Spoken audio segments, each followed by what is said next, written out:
आज ही Doubtnut app download करें। Doubtnut पर होगा अब आपके सभी मैथ्स, केमिस्ट्री, फिजिक्स और बायोलॉजी डाउट्स का सफाया। बस अपने क्वेश्चन की फोटो खींचो, उसे क्रॉप करो और तुरंत वीडियो सोल्यूशन पाओ। Download now. इस क्वेश्चन हमसे क्या रखा है कि हमारे पास एक क्लोजली बाउंड सोलेनॉइड था जिसके पास 1000 टर्न्स थे और उसका क्रॉस सेक्शन एरिया था हमारे पास 2 × 10⁻⁻4 मीटर स्क्वायर।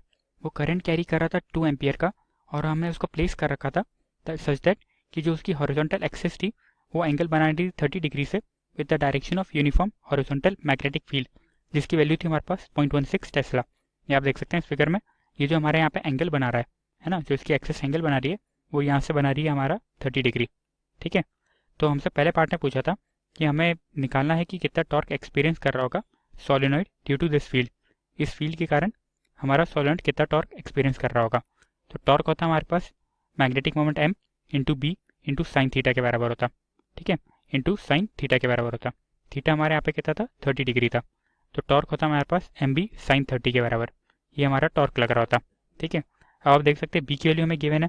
बी की वैल्यू थी हमारे पास यहाँ पे 0.16 टेस्ला है। ठीक है, मैग्नेटिक मोमेंट m भी हम निकाल सकते हैं। वो होता हमारे पास क्योंकि n टर्न्स यहाँ पे, तो n into current i into A के बराबर होता। ये हमारा मैग्नेटिक मोमेंट होता। ठीक है, टर्न्स कितने थे हमारे 1000 टर्न्स थे इंटू करंट। आप देख सकते हैं करंट कितना जा रहा था। करंट यहाँ पे हमारा जो फ्लो कर रहा है वो 2 एम्पियर का फ्लो कर रहा है और इसका क्रॉस सेक्शन एरिया भी हमें गिवन है, वो है 2 × 10⁻⁻4 के बराबर। ठीक है, ये इसका क्रॉस सेक्शन एरिया था। तो आप देखेंगे कि हमारा मैग्नेटिक मोमेंट आ रहा था यहाँ पे 4 × 10⁻⁻1 आ रहा था, यानी 0.4 आ रहा था। ठीक है, ये हमारा मैग्नेटिक मोमेंट आता एम्पियर मीटर स्क्वायर में। ठीक है, ये मैग्नेटिक मोमेंट आ गया। तो टॉर्क होता हमारे पास एम बी साइन थीटा के बराबर, यानी 0.4 इंटू बी। बी की वैल्यू थी हमारे पास 0.16 इंटू साइन 30 यानी 1/2। ठीक है, तो टॉर्क की वैल्यू हमारे पास आ रही होती 0.032। ठीक है, टॉर्क की वैल्यू आती 0.032 न्यूटन मीटर में। ये हमारे पास टॉर्क की वैल्यू आ गई। अब हमसे पार्ट बी में पूछा था कि अगर हमने सोलेनॉइड को फ्री टू रोटेट टर्न कर रखा था, है ना, is free to rotate about the vertical direction, तो हमें उसकी ओरिएंटेशन को स्पेसिफाई करना था जहाँ पे स्टेबल और अनस्टेबल इक्विलिब्रियम हो रही होगी, और हमें बताना था कि what is the amount of work needed to displace the solenoid from its stable orientation to unstable orientation. तो अगर हम इसको स्टेबल ओरिएंटेशन से अनस्टेबल ओरिएंटेशन तक लेके जा रहे होते तो अमाउंट ऑफ वर्क डन कितना होता। तो आप देख सकते हैं स्टेबल ओरिएंटेशन हमारा तब हो रहा था जब टॉर्क की वैल्यू 0 हो जाती और हमारा टॉर्क की वैल्यू 0 हो जाती और जो हमारा पार मैग्नेट है, मतलब जो हमारा सोलेनॉइड है, वो पैरेलल हो जाता मैग्नेटिक फील्ड से। ठीक है, यानी इसका जो मैग्नेटिक मोमेंट m होता वो पैरेलल हो जाता इसके मैग्नेटिक फील्ड से। तो हमारा स्टेबल इक्विलिब्रियम हो रही होती, क्योंकि मैग्नेटिक फील्ड का डायरेक्शन ये है, यानी नॉर्थ से साउथ की तरफ होता है ना। तो जो हमारा नॉर्थ पोल होता, ठीक है, जो नॉर्थ पोल हो रहा होता वो इस तरफ हो जाता और साउथ इस तरफ हो जाता। ठीक है, तो इस केस में ये हमारा स्टेबल इक्विलिब्रियम हो जाता। तो आप देखेंगे पोटेंशियल एनर्जी होती है हमारे पास -m बी कॉस थीटा के बराबर होती है, -m into B into cos theta के बराबर होती है।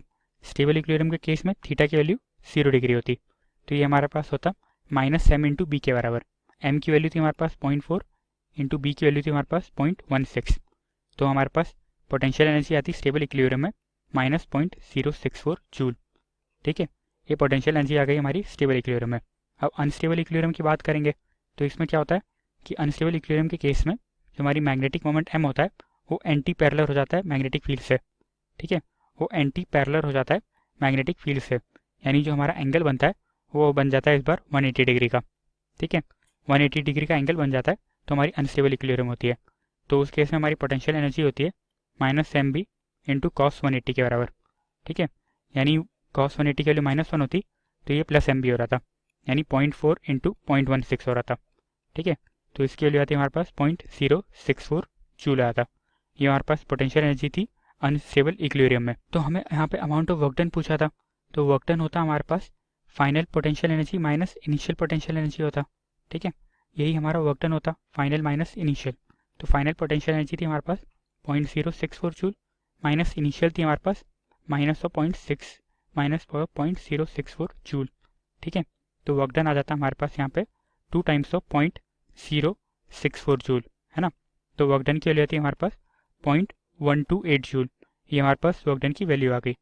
ठीक है, सेकेंड पार्ट में हमसे यही पूछा था कि कितना वर्क डन लग रहा होता इसको स्टेबल ओरिएंटेशन से अनस्टेबल ओरिएंटेशन तक जाने में, तो वो आता था हमारे पास 0.128 जूल। ठीक है, और टॉर्क था हमारे पास यहाँ पे 0.032 न्यूटन मीटर। तो ये हमारे यहाँ पे इस क्वेश्चन का आंसर था। ठीक है, थैंक यू। क्लास 6 से 12 से लेके नीट, IIT, जेई मेंस और एडवांस के लेवल तक 10 मिलियन से ज्यादा स्टूडेंट्स का भरोसा। आज ही डाउनलोड करें डाउटनेट ऐप या व्हाट्सएप कीजिए अपने डाउट्स 8400 400 400 पर।